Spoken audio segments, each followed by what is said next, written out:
In the last video, we saw that Jin Mori won the preliminaries for the God of High School tournament, with Han coming in at the second position and Mira at the third position, thanks to the powers of her thunder thighs.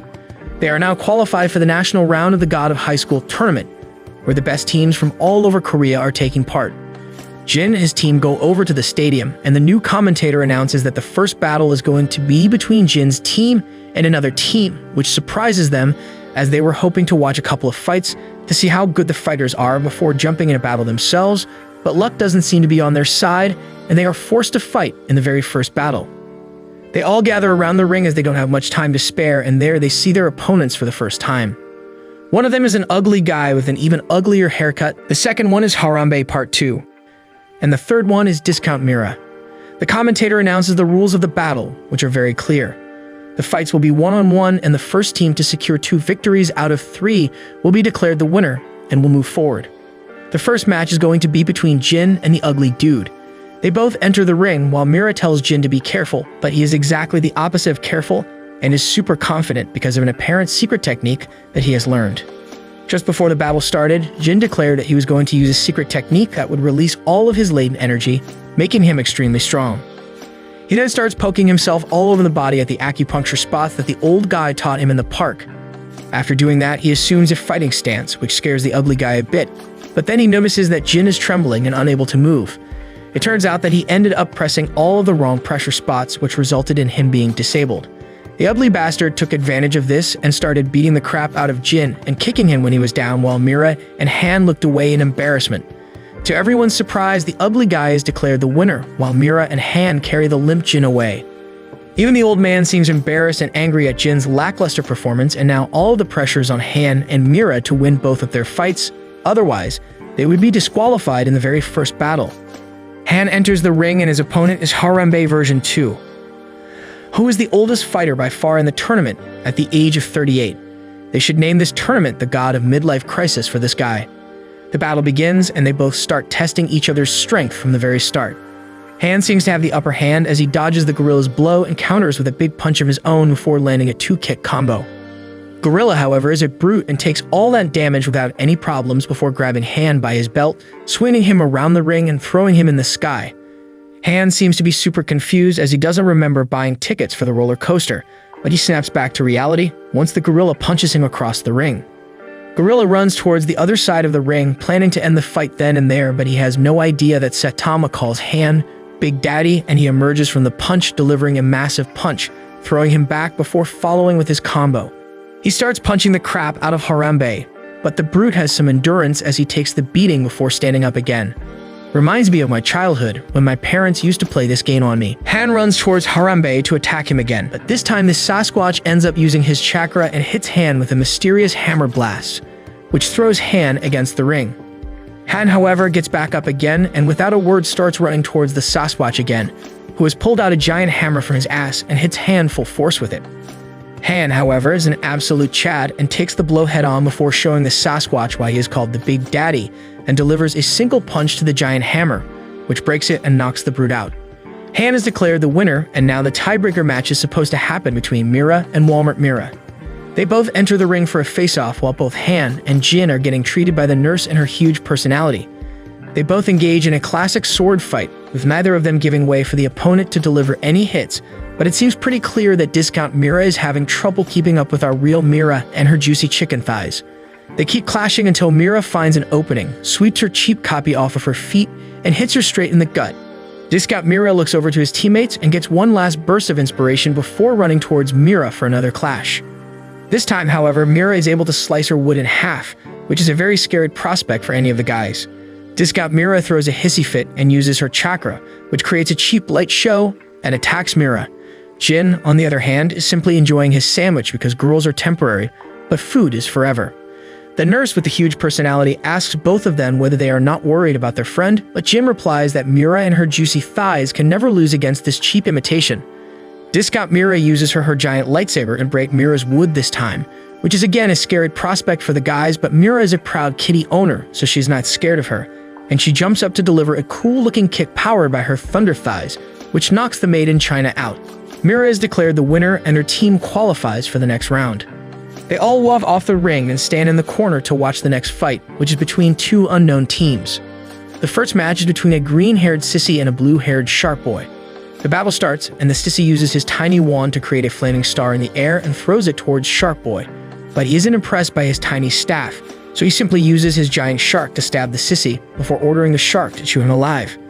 People in the audience seem to be disturbed by this when suddenly, the sissy's maid jumps in the ring and tries to attack Sharp Boy, only to get stabbed twice in the stomach and falls to the ground, unconscious. Daddy Shark moves towards the unconscious girl and starts using his feet to remove the heavy layer of makeup on her face, when Mira tells Jin that he cannot and should not go in the ring to save her, as this could mean their removal from the tournament. Jin, however, tells her that she can stop him, but who's going to stop Big Daddy? It turns out Han already jumped into the ring and kicked the Sharp Boy in the face, pushing him away from the girl. The Sharp Boy didn't seem to expect the kick, but nonetheless decided to go through with the fight. They both run towards each other, but the commentator jumps in at the last moment and stops them both, telling them that any further action might result in disqualification. The sissy takes advantage of this distraction and uses electric magic to shock the Sharp Boy, but he simply swipes the attack away before running in with a massive punch and then using his special chakra to create another massive shark, which simply shreds the sissy with its teeth. The winner of that match is Sharp Boy and his team, while Han gets suspended from fighting in the next match. Mira shouts at him for doing something so stupid, but stops to watch the fight between a very strong fighter named Park Ilpio. Ilpio's team seems to be on the back foot as the first fighter from their team loses the first bout. Ilpio, however, cheers him on and tells him not to worry as they will win. The next match is between a female Goku and a big brute in army uniform. Ilpio tells her to take care and to use his momentum against him. Goku tells him to shut up and goes in for the fight.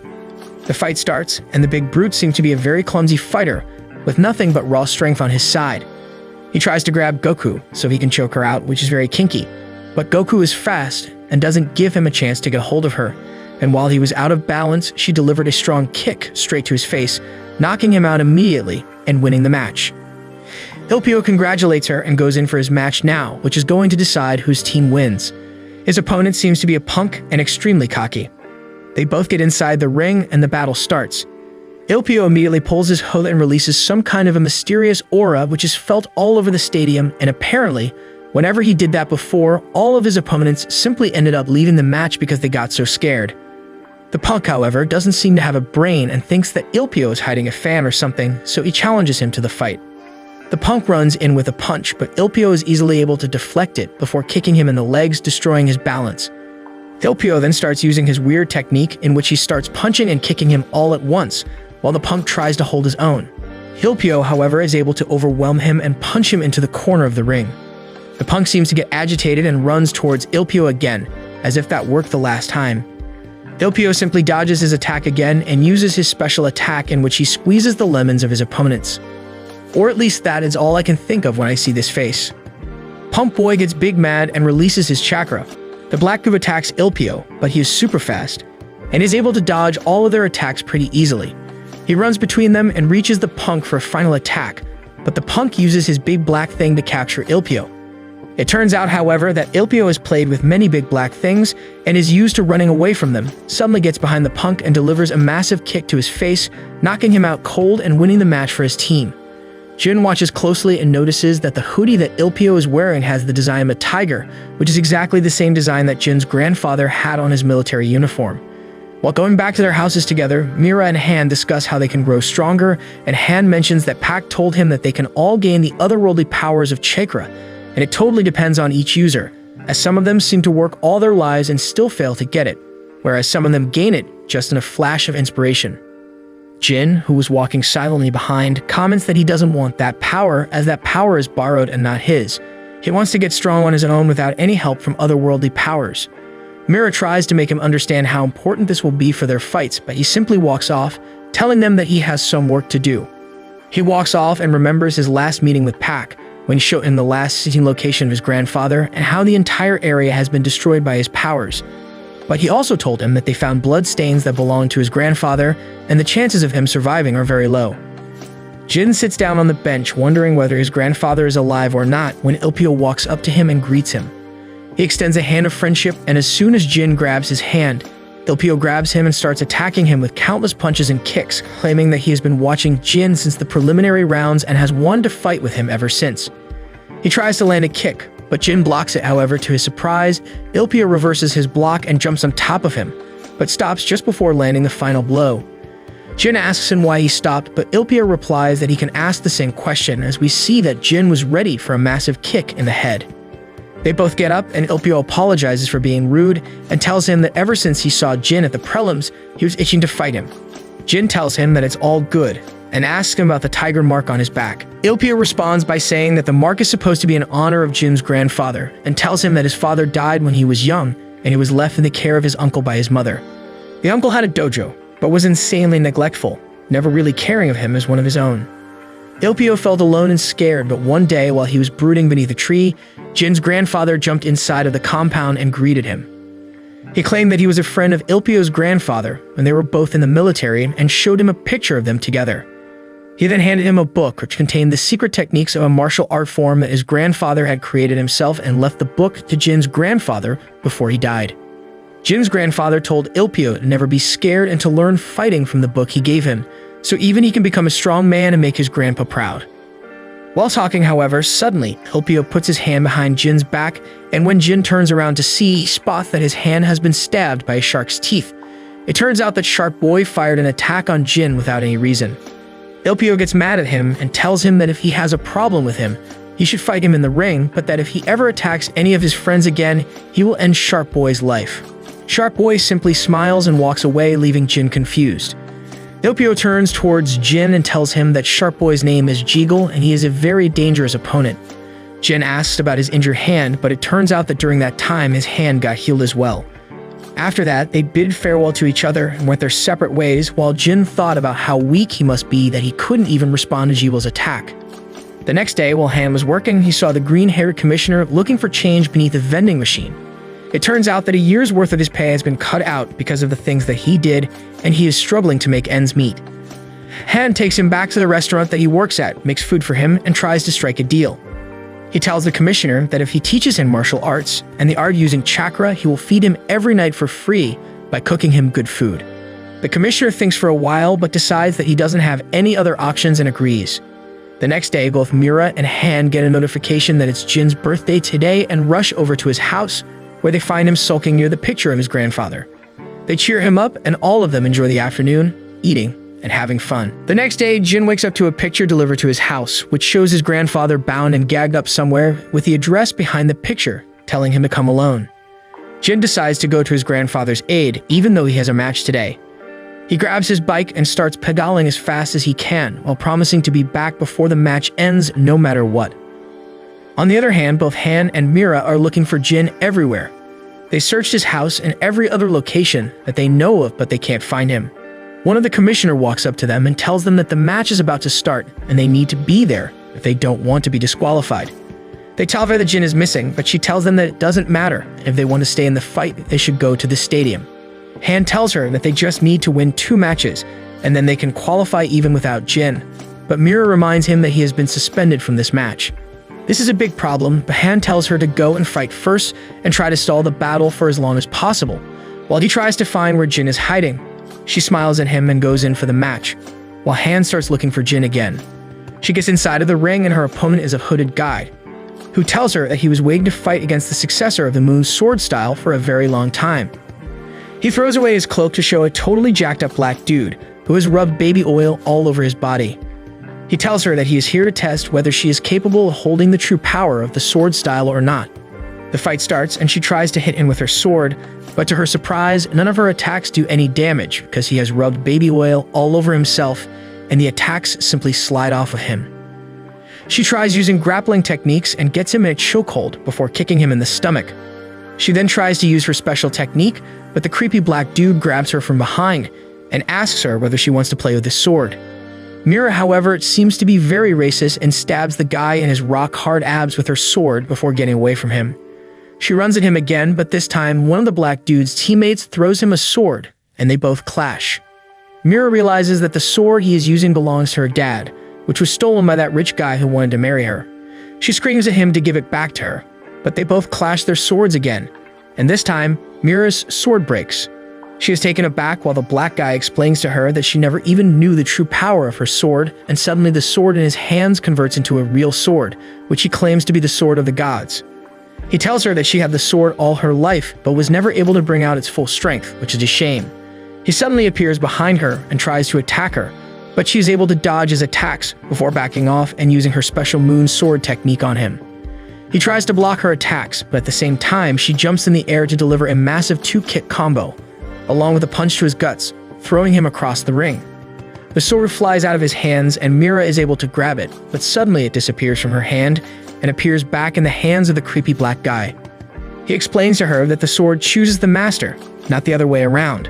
On the other side, Jin finally reaches an abandoned factory and goes inside to find a locked door.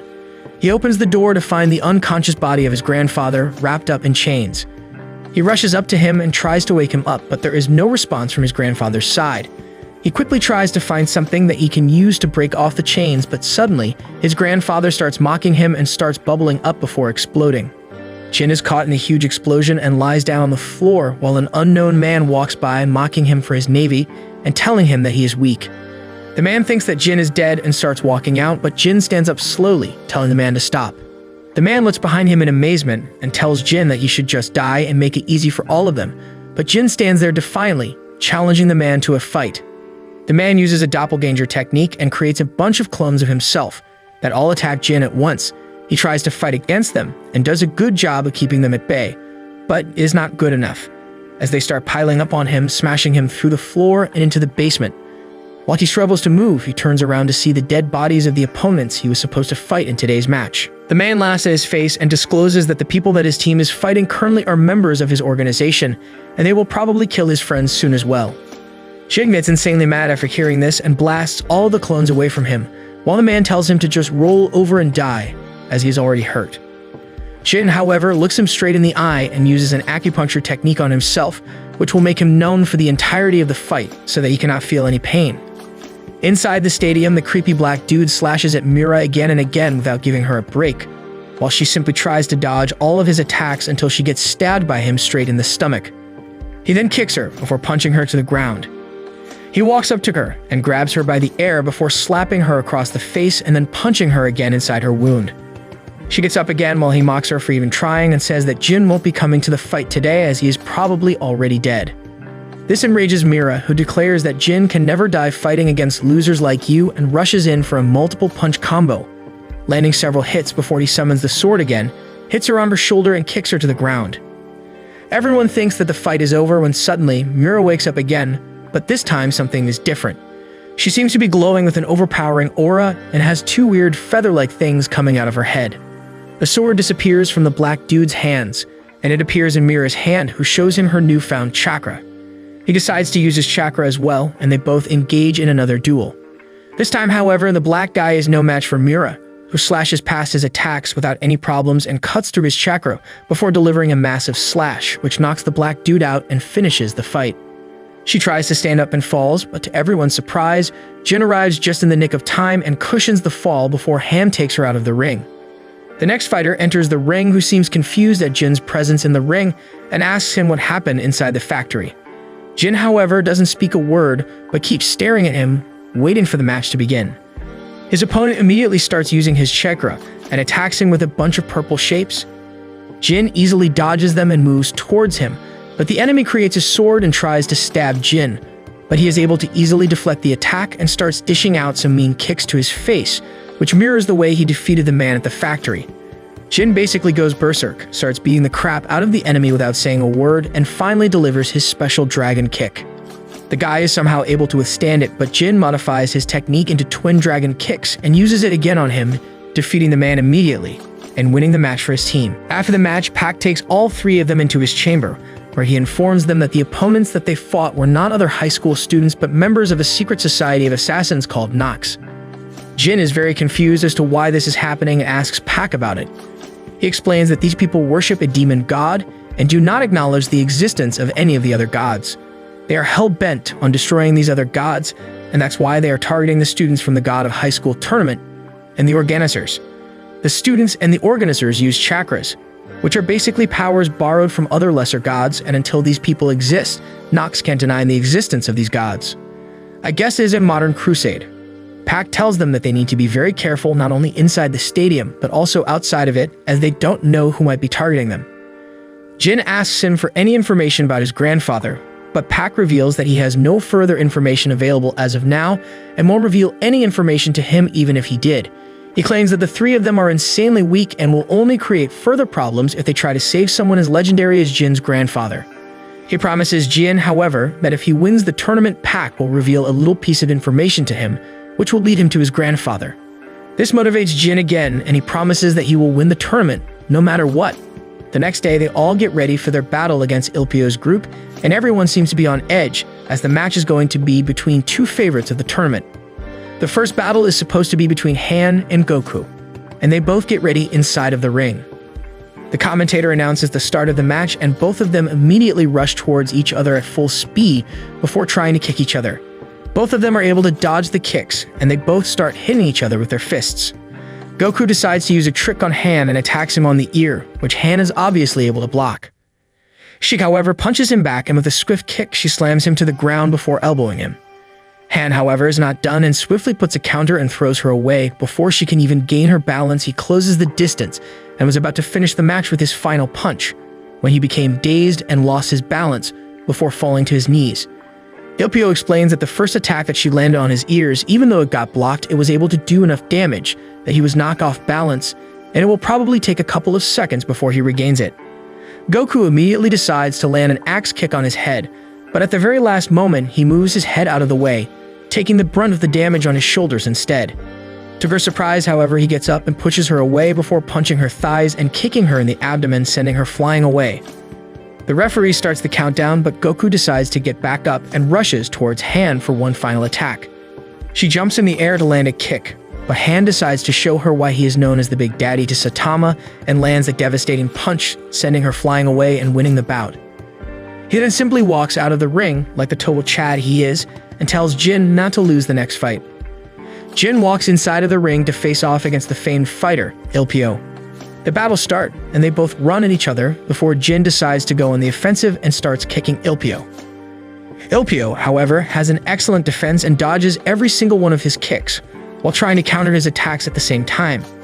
Finally, he finds an opening and sweeps Jin off his feet, and before he can regain his balance, he starts attacking him with his own kick combos.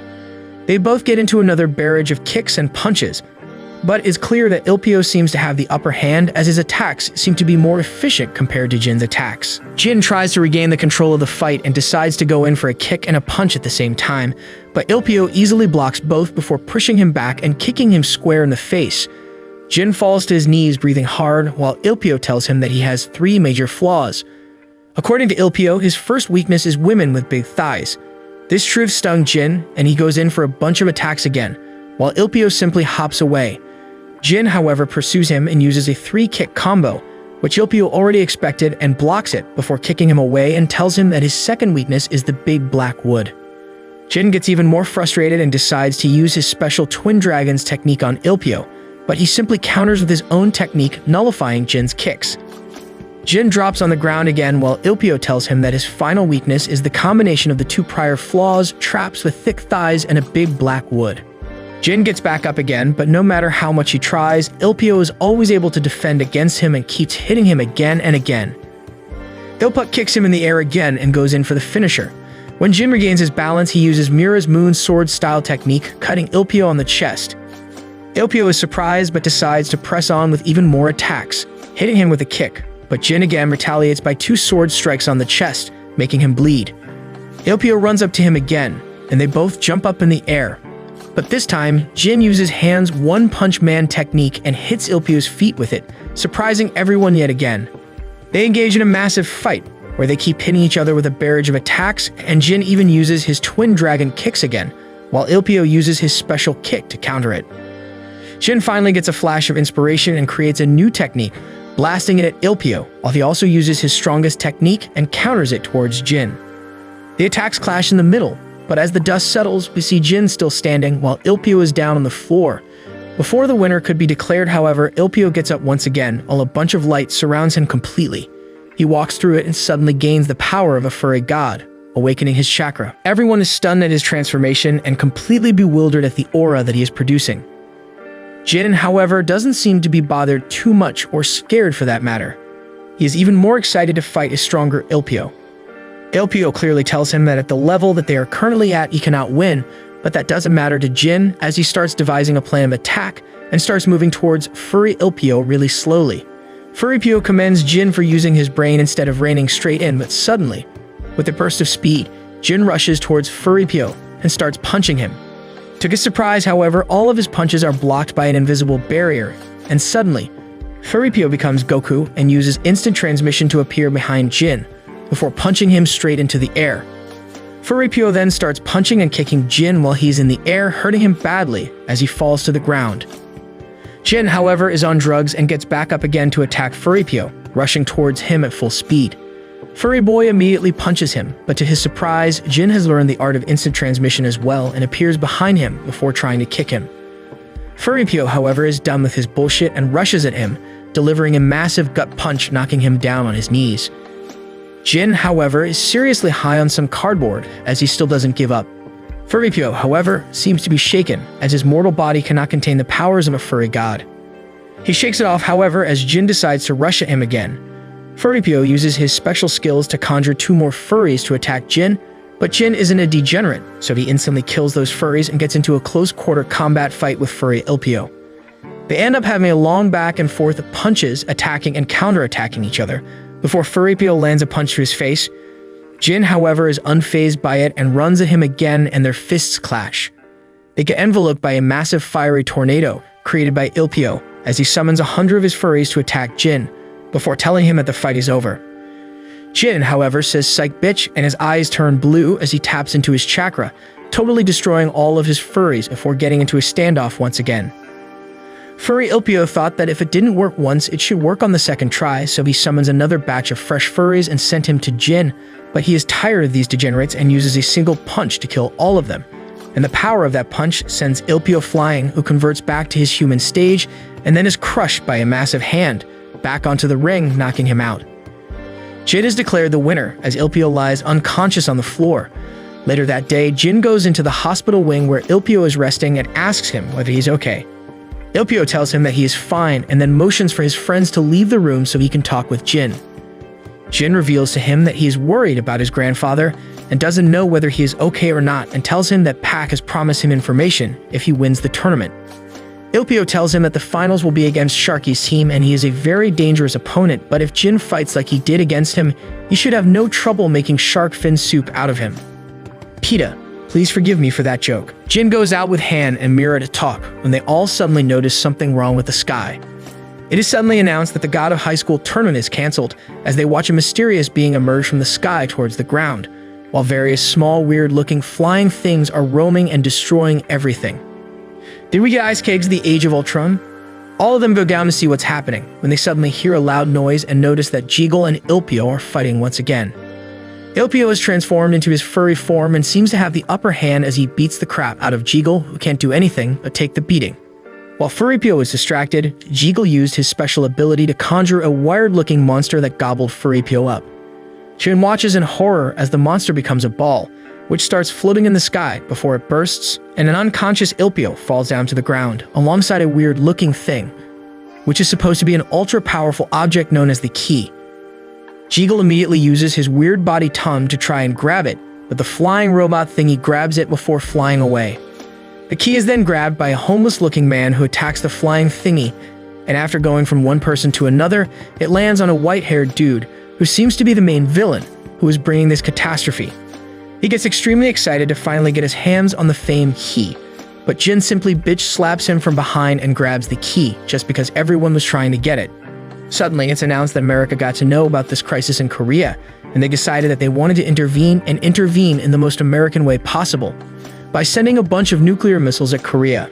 Now Pac, who is already trying to stop the descent of this weird statue thingy that can destroy the entire planet, has another problem. He quickly looks over towards the other kids and ice-cays them to another place. Poor Truck Kun, his job has been stolen. Jin wakes up at a weird island with a bunch of statues and starts looking around to try and find Han, Mira, and Ilpio. He walks around for quite a while before finding Ilpio on the floor, who seems to be bleeding badly. Jin quickly uses his acupuncture technique to stop his internal bleeding, and Ilpio returns back to consciousness. He tells Jin that he needs to keep the key safe as Jiggle seems to be after it. After saying that, he tells Jin to go and find his friends. Jin runs around the island, trying to find his friends when he suddenly sees Big Daddy and Big Thighs both lying in a crumpled heap, barely conscious. He goes over to them when Han tells him to run away as Jiggle has lost his mind. Suddenly, he hears a laughing voice and turns around to see that it was coming from Jiggle. He tells him that he is done with these games and wants Jin to surrender the key immediately, and Jin simply replies that Jiggle's mom doesn't love him.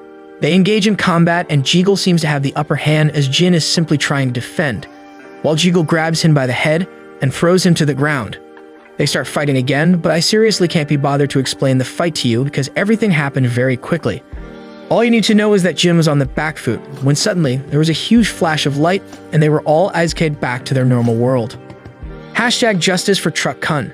Jin opens his eyes and looks around to see a post-apocalyptic scene where everything is destroyed and a huge creepy-looking statue lying on the ground. Jiggle, however, is still hellbent on getting the key and grabs Jin in the air before using his tentacles to get into his pants. He retrieves the key from his pants before using his stomach to eat it. Man, this guy is so weird.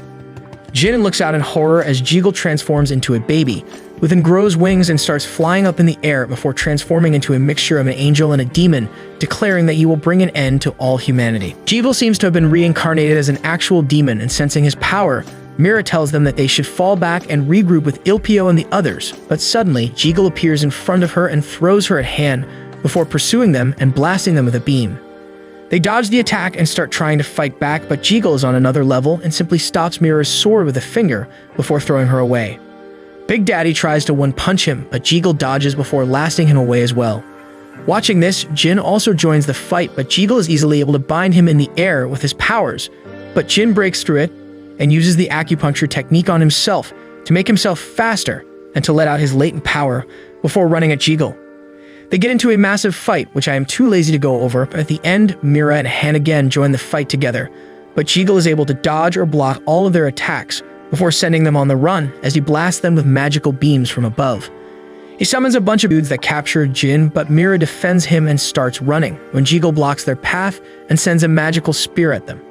Big Daddy comes to the rescue, however, and blocks the attack with his body before telling them to run, but this makes Jin angry, who suddenly taps into his chakra again, summons a giant staff and runs at Jiggle with an insane speed, matching him in strength and surpassing him in agility, landing multiple hits on him, but Jin is finally able to overpower him and calls upon a bunch of lightning strikes on Jiggle, totally destroying him as he reverts back into a pathetic human, knocked on the ground. They all sit down thinking this is all over, but Jiggle wants even more screen time, so he converts into a grotesque demon and starts attacking them. Ilpio also arrives at the scene, and all of them together begin an all-out assault against Jiggle, trying to destroy him completely using their chakra. Jin finally uses his dragon kick to summon a huge dragon, which clashes with the monster, but doesn't seem to hit it in the core, so he pushes on forward and uses the twin dragon technique, which bursts through the monster, destroying it completely. They'd all sit down again when suddenly a woman arrives and hits Jin on the head, telling him off for all the destruction he caused. She tells him that he has been crowned the winner of the tournament, and she is the one who will grant any wish that he wants. The only thing that she cannot do is bring people back from death, but other than that, everything is fair game. Jin immediately tries to ask her to bring his grandfather back, but stops as he looks behind to see the tattered group of friends that he has and Ilpio's friends as well, who have all lost their limbs. He decides to do the selfless things and asks her to heal all of the contestants completely, whoever got hurt in the tournament, and she uses her magic to heal every single person completely. Jin seems to be happy, but then collapses out of exhaustion. He wakes up in his own room and looks around to see both Han and Mira cooking in the kitchen, who seem to be very happy to see him awake. They tell them that he has been sleeping for 3 whole months and that they have been caring for him during this time. Jin gets emotional thinking that he has such good friends before they all sit down on the table to have dinner. That's it for this video. Make sure to like and subscribe and watch this next video on screen.